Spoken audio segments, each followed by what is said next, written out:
Good morning. I'd like to share my remarks. I apologize that technology has not allowed me to be there in a more direct fashion. The coronavirus has served with tragic results as a reminder of the interconnectedness of humanity. Nations have attempted to close their borders, hoping to isolate themselves from the pandemic.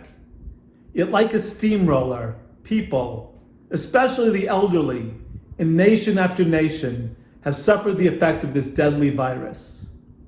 Hopefully, one positive outcome of the pandemic could be a stronger sense of global interconnectedness and responsibility. Sadly, up to the present, cooperation does not seem to be the reaction of choice by many of the world's nations. Border after border has been closed, while the wolf is already in the chicken coop. While masking, quarantine, and social separation are indeed the best way to slow the spread of the virus, tribalism in all its aspects only exacerbates the suffering.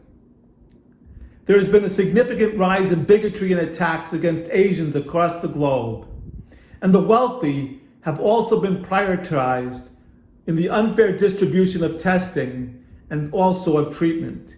And we've seen that minority communities have suffered inordinately. Rather than focusing on the disease, nations seem to focus on their own internal economic well-being rather than the threats to human life posed by COVID-19.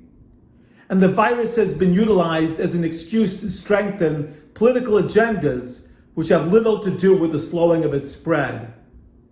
Instead of empathy, too often selfishness has been revealed through the actions of nations and individuals.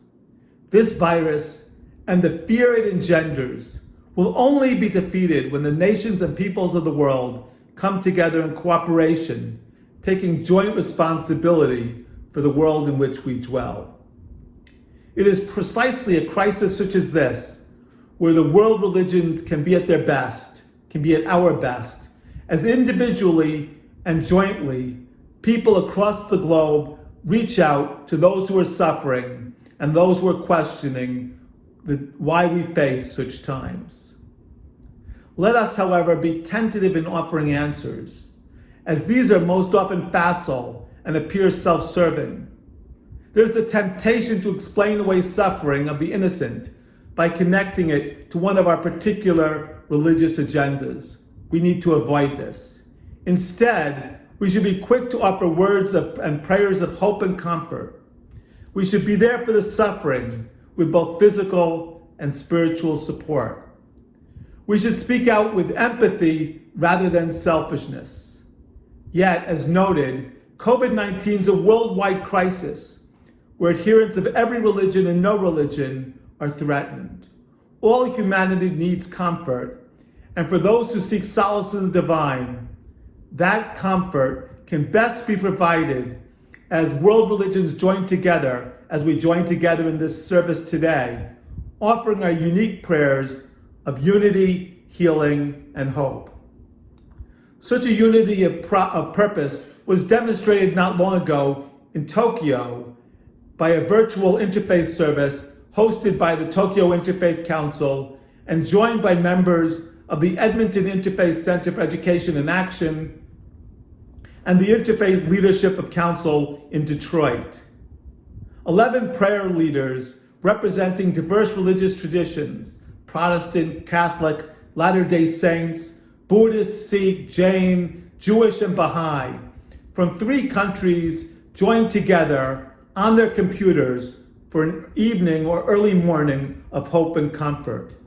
These kind of services are so essential in allowing people to feel a sense of connection and hope. Though the prayers were each unique and called upon the divine using different names, they reflected our universal care for humanity and the world with which we dwell. Taken together, they could not help but offer comfort and renewed hope for the future.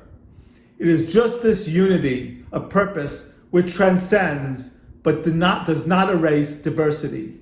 And it points for hope for the future of humanity and the world built on a common sense of interconnection and joint responsibility.